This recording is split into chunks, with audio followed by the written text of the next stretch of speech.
வணக்கம். இன்றைய சமையலில் எலுமிச்சங்காய் ஊறுகாய் எப்படி போடலாம்னு நம்ம பார்ப்போம். இந்த எலுமிச்சங்காய் ஊறுகாய்க்கு 1 கிலோ எலுமிச்சம்பழம் எடுத்துக்கேன். இது எங்கள் தோட்டத்தில் எங்கள் மரத்தில் காய்ச்ச பழம். இதிலேருந்து பறித்து எடுத்துருக்கேன். இங்கே பாருங்கள், இதிலேருந்து பறித்து எடுத்துருக்கேன். இது கழுவி சுத்தம் பண்ணி வச்சுருக்கேன். இனிமேல் எலுமிச்சம்பழம் ஊறுகாய் எப்படி போடுறதுன்னு நம்ம பார்ப்போம். இந்த எலுமிச்சம்பழம் இந்த காம்பு இருக்கு இல்லைங்களா, இந்த காம்பு இருக்கிற பாகத்தில் இப்படி வெட்டி 2ஆக வெட்டிட்டு அதுக்கப்புறம் நம்ம வெட்டணும். குறுக்க நம்ம ஜூஸுக்கு போடுற மாதிரி இப்படி குறுக்க வெட்டிட்டு நறுக்கணும்னா கசங்கி சாரெலாம் வெளியில் வந்துடும். எப்போவுமே இந்த நீல வாட்டத்தில் வெட்டுங்க. நீல வாட்டத்துலேயே மறுபடியும் வெட்டி அப்புறம் மறுபடியும் 2 துண்டாக போட்டுடலாம். மொத்தம் எலுமிச்சம்பழத்தை 8 துண்டாக போட்டு ஊறுகாய் போட்டால் கொஞ்சம் சின்ன சின்ன பீஸாக நமக்கு கிடைக்கும். நறுக்கிட்டு இருக்கும்போதே அப்பப்போ வர்ற எலுமிச்சம்பழம் விதையெல்லாம் நம்ம எடுத்துடலாம். பழம் இப்போ ஊறுகாயெல்லாம் யாருமே ரொம்ப சாப்பிட்றதில்ல. இருந்தாலும் வீட்டில் ஊறுகாய் இருந்தால் நல்லது. என்றைக்கோ ஒரு நாளைக்கு தேவைப்பட்டால் சாப்பிட்லாம் இல்லையா, அதனால் கொஞ்சம் சின்ன சின்ன துண்டாக போட்டுட்டோம். இவ்வளோ அப்போல்லாம் அம்மா பாட்டி இவங்கெல்லாம் போடும்போது இந்த மாதிரி ஒரு பழத்தை 4 துண்டாக நறுக்கி போடுவாங்க. நீள நீளமாக அப்படி போடுவாங்க. இப்போ நம்ம அதை மறுபடியும் 2ஆக வெட்டி 8 துண்டாக போட்டு நம்ம செஞ்சுக்கலாம். இப்போல்லாம் நமக்கு இந்த ஊறுகாய் 8 துண்டாக போட்டால் போதும். 1 கிலோ எலுமிச்சம்பழம் நறுக்கியாச்சு. பீங்கான் ஜாடியில் நம்ம போடலாம். எவர் சில்வரில் போடுறத விட பீங்கான், கண்ணாடி ஜாடி இதுங்கெல்லாம் போட்டால் நல்லது. எவர் சில்வர் பாத்திரத்தில் போட்டோம்னா எவர் சில்வர் பாத்திரம் கருப்பாக போயிடும், ஓட்டையாகவும் போயிடும். கூட ஒரு 2 நாள் வச்சுருந்தோம்னா ஓட்டையாக போயிடும். பீங்கான்லேயோ கண்ணாடிலேயோ வச்சுருந்தா ஒன்றும் ஆகாது. இப்போ நம்ம அந்த பீங்கான் ஜாடியில் நறுக்கின எலுமிச்சம்பழம்லாம் சேர்த்துடலாம். இதில் வர்ற விதைகளை அப்பப்போ நம்ம எடுத்துடலாம்.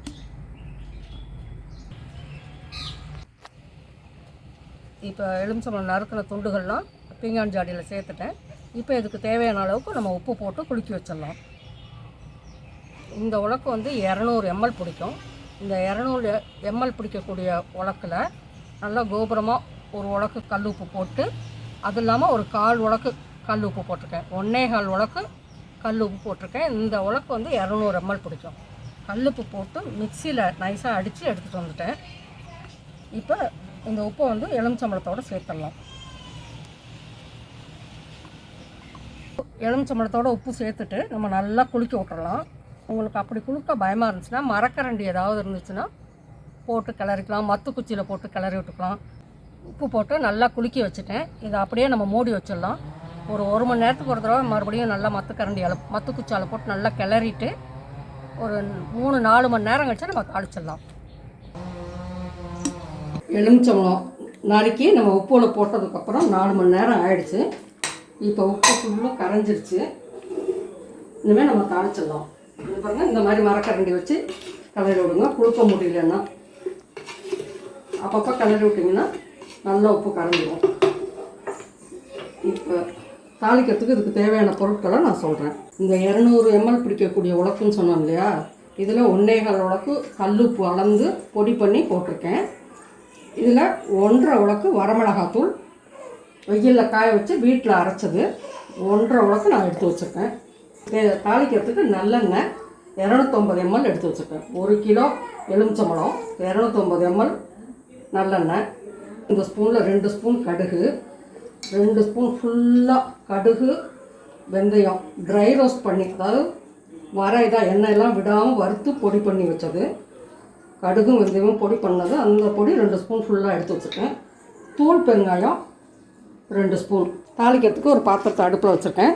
இந்த 250 ml நல்லெண்ணெய் அதில் ஊற்றிடலாம். இது காஞ்சதுக்கப்புறம் நம்ம கடுகு போடலாம். எலுமிச்சம்பழம் உப்பில் போட்டு ஊற வச்சுருக்கேன் இல்லையா, இந்த ஜாடியை பற்றி சொல்கிறேன். இதுக்கு வயசு 60க்கு மேலே ஆகுதுங்க. எங்கள் அம்மா இந்த ஜாடியிலேயே தான் ஊறுகாய் தாளிப்பாங்க, ஊறுகாய் வச்சுருப்பாங்க. அப்போல்லாம் நிறைய ஊறுகாய் சாப்பிடுவாங்க. பழைய சாதம் மோர் ஊற்றி சாப்பிடுவாங்க. அது இல்லாமல் ஆளுங்க தோட்டத்துக்கு வேலைக்கு வரவங்களாம் அவங்களுக்குலாம் ஊறுகாய் கொடுக்குற மாதிரி ஆகிடும். அந்த சமயத்தில் நிறைய தேவைப்படும்ட்டு இதில் தான் ஊறுகாய் எப்போவுமே தாளிப்பாங்க. அம்மா தாளித்து இப்போ நானும் செய்கிறேன். என் மருமகளுக்கு பேர குழந்தைங்களுக்கு வரணும், இது இருக்கணும்னு எனக்கு ரொம்ப ஆசை. இந்த ஜாடி எண்ணெய் காஞ்சிச்சு. கடுகு நம்ம போட்டோம். பாதி பொரியும் போது பெருங்காயம் போட்டலாம். கடுகு பொரிஞ்சிச்சு, பெருங்காயம் போட்டு நம்ம ஸ்டவ்வை ஆஃப் பண்ணிடலாம். ஸ்டவ்வை ஆஃப் பண்ணிட்டேன். இப்போ அந்த உப்பில் போட்ட எலுமிச்சங்காயை இதில் போட்டலாம். ஸ்டவ்வை ஆஃப் பண்ணிடணும். சூட்டோடு எண்ணெயில் வதக்க வேணாம். ஸ்டவ் ஆஃப் பண்ணிட்டு இந்த சூட்டில் போட்டா போதும்.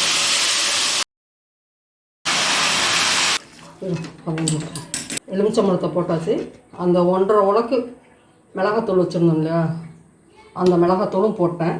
கடுகு வெந்தயப்பொடி 2 ஸ்பூன் போட்டிருக்கேன். இதையும் எல்லாம் ஒன்றா போட்டு நம்ம நல்லா கிளறிடலாம். இதுக்கு வேறு வினிகரோ அந்த மாதிரி எதுவுமே ஊற்ற வேணாம். நம்ம வீட்டில் என்ன பொருள் இருந்து நம்ம ரெகுலராக என்ன செய்வோமோ அது மட்டும். இந்த கடுகு வெந்தயப்பொடியை ரொம்ப நாளைக்கு ஊறுகாயை பாதுகாக்கும். கெட்டு போகாமல் இருக்கிறதுக்கு அதுதான் நல்ல ப்ரிசர்வேட்டிவ். இப்போ இது நல்லா கிளறியாச்சு. இது நம்ம அப்படியே வச்சுருவோம், தானாக ஆறட்டும். ஆற ஆற இந்த பாருங்கள், இந்த எண்ணெயெல்லாம் தனியாக கக்கி வரும். இதில் ஒரு சின்ன விடுகதை சொல்கிறேன் பாருங்களேன். ஒரு மரத்தில் பூ பூக்கும், அதுக்கப்புறம் காய் வரும், அதுக்கப்புறம் பழம் வரும், அதுக்கப்புறம் காய் வருமா? ஆனால் வரும். சொல்லுங்கள் பார்ப்போம் அதுக்கு பதில். நானே சொல்லிட்டுமா? எலுமிச்சம்பூ, எலுமிச்சங்காய், எலுமிச்சம்பழம், எலுமிச்சங்காய், ஊறுகாய். எலுமிச்சம்பழத்தில் ஊறுகாய். இது வந்து சின்ன குழந்தைங்களோட இன்ட்ரெஸ்ட்டுக்காக சொன்னேன். எல்லாத்துக்கும் அநேகமாக தெரிஞ்சிருக்கும். ஒரு 10 நிமிஷம் தான் ஆறி இருக்குங்க. அதுக்கே பாருங்கள் எவ்வளோ எண்ணெய் பிரிஞ்சு வந்திருக்கு. இன்னும் முழுக்க ஆறும்போது இன்னும் எண்ணெய் நிறைய பிரிஞ்சு வந்துடும். நல்லா அப்பப்போ கிளறி விட்டு நல்லா ஆறுனதுக்கப்புறம் கண்ணாடி பாட்டிலில் எடுத்து வச்சுக்கலாம். இது ரொம்ப நாள் ஆனாலும் கெட்டு போகாது. ஆற ஆற இன்னும் நல்லா எண்ணெய் பிரிஞ்சு வரும். நான் சொன்ன இதே அளவுகளில் இதே மாதிரி போடுங்க. ஊறுகாய் ரொம்ப நாளைக்கு நல்லாயிருக்கும், கெட்டு போகாது, நல்லா டேஸ்ட்டாகவும் இருக்கும். இதே மாதிரி செஞ்சு பார்த்துட்டு எப்படி இருக்குன்னு கமெண்ட்ஸில் சொல்லுங்கள். நன்றி. நம்ம அடுத்த வீடியோவில் சந்திப்போம்.